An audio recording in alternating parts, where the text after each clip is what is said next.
Julio, you pulled a Grant Liffman this weekend where you like made this like big deal on Twitter that you had like this big announcement, and then you like just gave just the most underwhelming news ever. I wish I had a kazoo. Why? Just so I can like Banjo, a kazoo kazooie? noise. No. I know what a kazoo is, but I just couldn't help myself. We're millennials, dude. We're kids of the 90s and N64. Those things don't just pop into your head when you hear things like that. Yeah, let me just get a little. So like today I was like texting with my friends, and one of them brought up like the idea of going bowling, and instantly all of us started texting. I was trying to get a kazoo noise. There's nothing good. Anyways, go on. All of us started instantly. All of us started texting gifts from The Big Lebowski. Like it was just it. There was no thought to it. That was just what we were doing. Kids of the 90s. All right. What's your favorite? Well, after this, welcome to Town Tailgate Podcast. I'm Chris. That's Julio Reynoso. He's got a question for me, but he can wait. We are part of the Round and Diamond Podcast Network. Check us out on Twitter at Town Tailgate. Welcome in, and we have a very interesting. Sorry, there's a fly in my room. Did you get it? I can't tell. We have a very interesting podcast for you all today. Just pretty much a trade deadline wrap up, some winners, some losers. We're going to talk about Team USA and the Olympics is having quite a run. They got the semifinals going on tonight at 3 a.m. That is on Wednesday, August 4th. It will be Thursday, August 5th when that happens. A little bit more national news. Astros Dodgers had a pretty crazy series with a lot of heckling. We made some big moves. We're going to get into that, but an underwhelming week in review for the A's. But first, Julio, your question. Give me your top 5 N64 games. Okay. Number 3. I wish we had like production value to do like pageant. I said 5. I said 5, not 3. I was going to say 3, but I think 5 is more justifiable. Okay, 5. Oh, 5. That's tough. 5. Mario Kart. Okay. 4. NFL Blitz. Ooh, good one. 3. Zelda Ocarina of Time, of course. Okay. Oh, damn it. I'm going to slide. I'm going to kick off NFL Blitz. I'm going to slide Ocarina of Time down to 4. Number 3 is going to be Banjo-Kazooie. Okay. Number 2 is going to be Donkey Kong 64. I just love that game. I don't know why. And number 1 is Diddy Kong Racing. That was like the game that got me into Diddy Kong Racing. Yeah, that was the game that like got me into video. I was really young when all that shit came out. Yeah. I'd go. Ooh. 5 is Blitz. Mm-hmm. 4. Blitz is definitely, it's my 6 for sure. Yeah. I think a lot of it has to deal. N64 was very multiplayer based. So I've realized like a lot of the big games I played because like I played with all my friends. I played with my brothers growing up. Yeah. So 4, I'd go Ocarina. Okay. 3, I'd go Super Mario 64. 2 would be Mario Kart. Okay. And then 1, GoldenEye. Come on, man. Oh, GoldenEye is a good one. First person shooter, the first ever. You can't keep Mario Kart off the list. That is definitely one thing. No, you have to establish when you make that list. It's pretty timeless, man. Yeah. All right. Every generation plays it. To baseball. Yeah. Team USA, they dominated the group stage -1 game. Their last game of the group stage, they the quarterfinals, because actually it's interesting because Olympic baseball, Julio, works a lot like the College World Series. In the first round, it's single elimination. So in the quarterfinals, I forgot about that. They dominated the group stage. They were undefeated, and then they lost in the quarterfinals. They had a 5-run lead in 6 innings against Japan, and then Japan made a comeback. The pitching has been dominant throughout all of the Olympic run, except for that one game, those 3 innings in that one game. But it came back yesterday. Scott Kazmir, former Oakland great, had an amazing outing. Completely controlled the game against the Dominican Republic. They only scored 1 run, and it wasn't until the bottom of the 9th inning. But they won 3-1. They're in the semifinals. If they win tonight at 3 a.m. again, they win tonight. They are automatically in a medal game, and they will medal at the Olympics. So let's cross our fingers that they get done tonight. Yeah, man. Bless ups for your boys. The rotation's been great. Again, Scott Kazmir, who he was on the Giants minor league system for a minute. He was released only to get picked up by Team USA. He's been great. I hope he kind of can get some work out of this. Yeah. Another former Oakland Gate, Edwin Jackson. He's been pitching pretty well up there. Yeah. It's pretty interesting. First off, I don't know. I don't think there's any way you can fix the Olympic coverage because it's just hard to watch these games. And there's no other way around it unless you just have to avoid everything and just watch the tape delay or a rebroadcast of it. We got lucky last night. It was on at 9 o'clock. It was on at 7 o'clock. It was a midday game. So that was like the first game we got lucky with it. Yeah. So that must have been like 1 p.m. over there. Yeah. But it's the one thing that's kind of been interesting to see is like you kind of brought it up, but like, yeah, pitching's been dominant for on the American side, but it seems like that's kind of all over the place. So one of the arguments has been they don't really, just like with basketball has been, where they're going by FIBA rules and they're not as foul happy as they are in the NBA. It seems like for basketball or for baseball, they're really letting pitchers go nuts with like their rosin bags to the point that like there was one replay I saw, or I can't remember which game it was, where when the ball went into like the catcher's glove, so much chalk just went up in the air like it was LeBron at the scorer's table. Yeah. So like it's interesting that like maybe some of these guys are kind of benefiting from that, but also with like they beat the Dominican Republic. That's not a slouch country. Like that's Milky Cabrera and Jose Bautista on their team. Yeah, Jose Bautista hit a walk-off the other night too, didn't he? I believe so, yeah. No, dude, like even when the catcher pats his glove to to punch it, it was just shaking with either rosin or dust. I thought it was dust, but that's interesting. Yeah. Scott Kazmir doesn't look like the same guy. He's got long hair now. It's kind of weird. Goes to San Francisco once, man.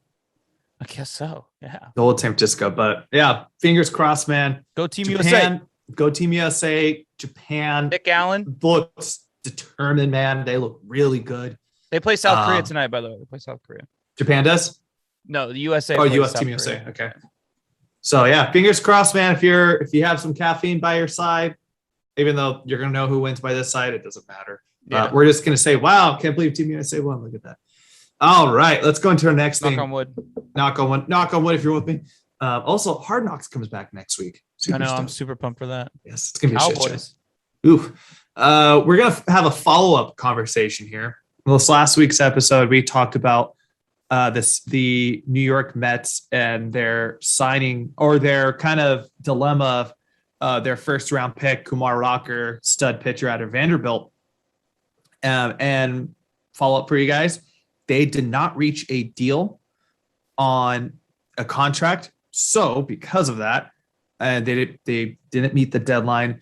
He will no longer be a New York Met, and he will not be returning to Vanderbilt. So he will be playing internationally, is what the story is right now. He could have returned to Vanderbilt. He would have had to enroll and get his graduate degree, but he just chose not to. It's pretty interesting, just the Mets doing Mets things time and time again, even though, and I have to pull up the tweet, but I can't remember the owner's name, but he's very active on Twitter. And he actually went out as a Steve Cohen. He threw some shade on Kumar Rocker. So an interesting thing about Kumar Rocker before you go into that is his agent is Scott Boras. So it's no surprise that he's going to not go back to college and he's going to find somewhere to play for money, because I guarantee his agent is in his ear saying, you should go play pro, because guess what? If he goes back to college, he'll make money now because you can make money off your likeness, but it won't be as much as if he goes and plays in Japan or something like that. Here's Steve Cohen's tweet. Education time. Baseball draft picks are worth up to 5 times their slot value to clubs. I never shy away from investments that can make me that type of return. So I don't know. I don't know enough about the injury, to be honest with you. I'm not a doctor, neither are you. So I'm sure you don't understand it either. I'm just saying for the listeners out there. But he was pretty good in college. It's only been a month since he last pitched, 2 months. I can't imagine it's been that much damage done. I don't know. I think this might be overkill, but that's just me. So here's, again, grain of salt, Scott Boras. Here's a statement he put out. Kumar Rocker is healthy according to independent medical review by multiple prominent baseball orthopedic surgeons. Immediately upon conclusion of his collegiate career. Wow. He had an MRI in both shoulders and his elbow. When compared to the 2018 MRIs, the medical experts found no significant change. Kumar requires no medical attention and will continue to pitch in the regular course as he prepares to begin his professional career. Yeah, he's not getting surgery or anything. So that's kind of weird. It's very much a he said kind of thing going on right now. And it's just Mets baseball at its finest, man. You love to see it. Yeah, new owner had a lot of hopes, but it's kind of going down the same roller coaster. All right. They're cursed. Yeah.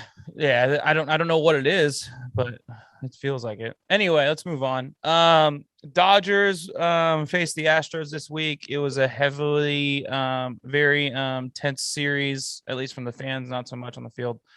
I mean, it was a good series in the field. I'm saying like it wasn't like they weren't fighting. Like, you know what I mean? Like, yeah. Julio was there yesterday. He has some stories that are going to lead into what we're going to actually be talking about with the storyline. Yeah. So as you can tell, my voice is a little shot because I was booing a lot and it may have been chanting some things. Good for you, Julio. I'm proud of you. Yeah. And may have been chanting some things that my mom would not want to hear it as Altuve. But the game's happening right now. The second game of the series, only 2-game series. Dodgers are up 7-2 on the Astros. So fingers crossed they hold, make up some ground. Typical LA fashion. I showed up late because, Dodger Stadium's hell trying to get in and out of, but, I've never, within the first 30 minutes, I had never seen so many items thrown on a field before. That there was multiple inflatable trash cans pretty much in every section. Mm-hmm. Every foul ball that was getting hit by an Astro was getting thrown back on the field. Every time Altuve was going up. It's weird. They good for them for not berating the Astros. Had nothing to do with it. So who was in there last night? That was like, oh, they weren't there. Nobody cared. Like Kyle Tucker, nobody cared about. Mm-hmm. But like when Correa was up, Altuve was up. I've never heard. I grew up going to Raider games, man, and now I was like on that level of like intensity. Dodger fans are intense, bro. I mean, if you ever been to a Giants series there, like they don't let up. Yeah, I haven't been to a baseball game that loud in maybe since like playoffs. Like 2013 playoffs, 2019 or 2012 game. Yeah, but it was pretty intense environment. They lost last night, but I think the big point I saw like multiple fights break out. It seemed like after Yordan Alvarez hit the go ahead 2-run home run, in like the 7th or 8th, I would just different sections you'd see a lot of people looking in one direction. That's a fight. Another one, a lot of people looking in one direction. There's been a lot of fights in a lot of stadiums this year, though. I don't know if that's necessarily an Astros thing. Yeah, but I will say, I think people should be aware of. I think everybody, you should. We both have this logic. If you're going to go to another baseball game and your team is playing, know your role. Don't be a dick. Just kind of, golf clap, they score around all right, cool. And if there's people around you, go on with them. Sure. Just stay quiet. And there was a video that was going on baseball Reddit last night where some guy was getting escorted by security LAPD. He was an Astro fan. And everybody was booing him. And the guy was just hammered, saying fuck you, and all these people. And guess what? Dodger fans, while he's handcuffed or behind his back, a Dodger fan goes up and headbutts him. Anyways, I shouldn't be laughing at that. I shouldn't be laughing at violence, so I apologize to listeners. It's not acceptable. But I mean, not as many people are as self-aware as we are, Julio, or don't just, their pride gets in the way of everything they do in life, which is why they're at the place that they are in life. So let's just leave it at that. Indeed. But we kind of want to, I think the point for this conversation, you brought up a good, you said Dan Patrick was talking about it, about how like, at what point do people just let go of this? And how long are we going to hold this grudge for? Yeah, and what's an acceptable amount of time to keep berating Astros and Astros fans and doing this shit? So Dan was very like, I don't think it's over. Like one of his Danettes were saying like it's too much, but I think, and it got brought up because Joey Votto was on the program. He asked Joey Votto about it, and Joey Votto was like, I believe them at their word when they said that they weren't cheating. The players.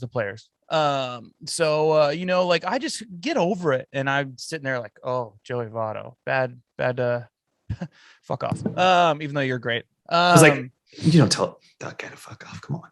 I don't agree with that take. Yeah, I think another year is acceptable. And then it's just like, you got to move on from it, because at that point, has this affected your life that much? Like, let's be honest. So but I do think they deserve another year of bullshit because they got nothing for it. But, and here's another thing. They're going to be getting it for the rest of their lives, because anytime someone talks to them or talks about them or talks to an Astros fan about that World Series, it's going to end. It's the first thing that you're going to hear a response from is like, that wasn't a real World Series. Like, it's just there. It's always going to be an argument for the rest of their life. They're going to have to defend that World Series.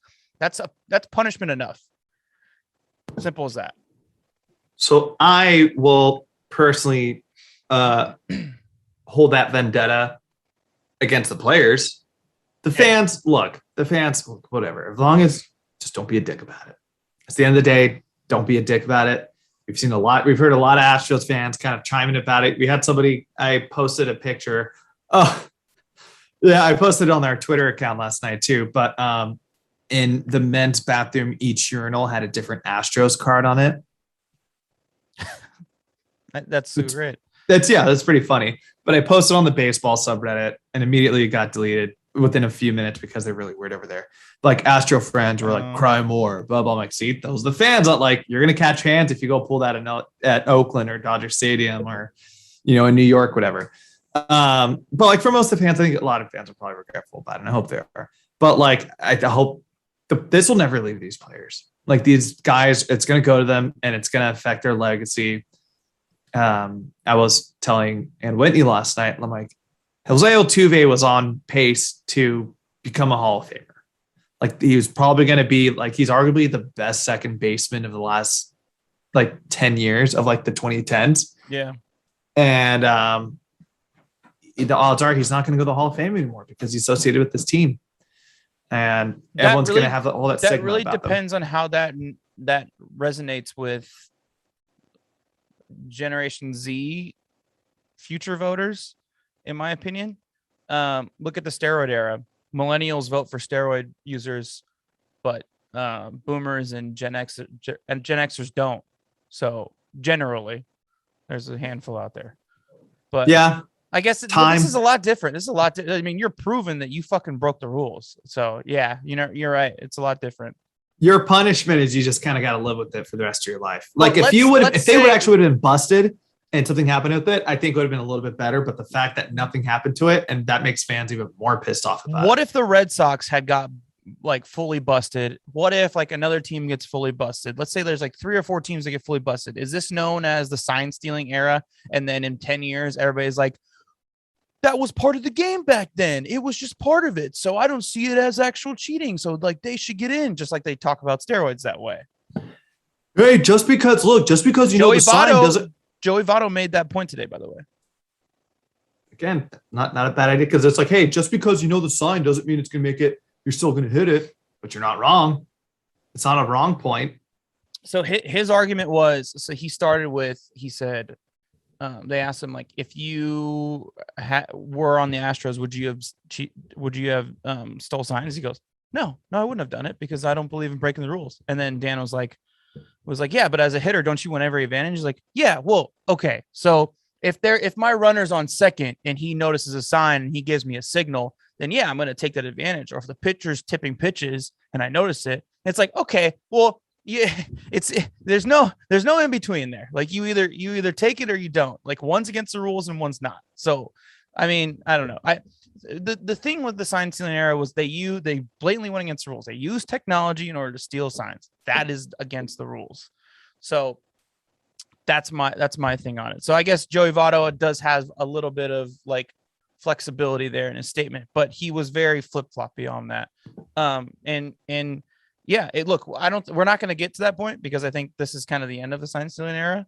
It's only going to manage one team. So I think that, yeah, in the future, I think Altuve and Correa, no matter what they do in their careers, is probably not going to be good. It's a blemish on their record, but I mean, I haven't watched enough Blue Jay games to see how away teams are treating George Springer right now. Yeah. But like, it's like, I brought up this point too last night when we were at the game. Like Carlos Beltran was like that World Series win. Like he was like, all right, I think he's going to go to the Hall of Fame now. But like Key's the main guy who was a part of that scheme, supposedly. It's like, there's a good chance he's not going to go in anymore. Yeah. And like, he was like one of the best like switch hitters of his time when he was in his prime. Before we move on, it's brutal. I got to bring up a hilarious thing I saw last night on, speaking of Joey Votto, I was watching Quick Pitch. And I don't know, he's been on a tear. He's hit something like a home run in like 6 straight games. It ended recently. But when he's hitting his home runs, 7 straight games with a home run, by the way. Yeah. When he's hitting his home runs, he's doing this. When he's like going on home plate. Mm-hmm. And they asked him about it. I'm like, why do you do that? And he's like, so David Bell got me into watching, David Bell's the Reds manager. And they're like, he got me into watching Ted Lasso. And he was telling him like, oh, Joey, you're like Roy Kent. And why don't you explain to listeners who Roy Kent is? Roy Kent, thank you. So Roy Kent is a member of the Richmond FC Football Club. And he's pretty much washed. He's over the hill. He used to play. The Richmond FC Football Club is the team in the show Ted Lasso, which is about an American football coach who goes over to England to coach a soccer team. Thank you, Wikipedia. You have to give context to these people. Okay. So anyways, Roy Kent is a washed up soccer player at this point. And he used to be like one of the best. He'd play in every Premier League team, but now he's just washed. His body's and he's just grumpy and stuff all the time. And David Bell's like, you're like Roy Kent.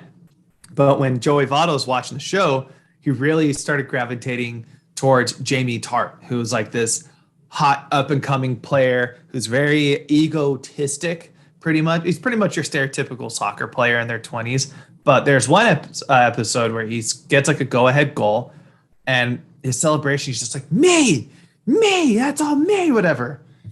So now whenever he's hit a home run, when he's crossing home plate, he's looking at David Bell and he's doing the me. He's like, no, I'm Jamie Tart. I'm not Roy Kent. It's funny because he's old, so he kind of is like Roy Kent. Yeah, he's like Roy, Jamie Tart's more like I don't know, like Nick Castellanos or something, or Jesse Winkler or something like that. Yeah. Even though like that. Have you watched the new season yet? No. Anyway, let's move on. Right, so good. Go watch Ted Lasso, everybody. Best show on TV. Yeah, it's great.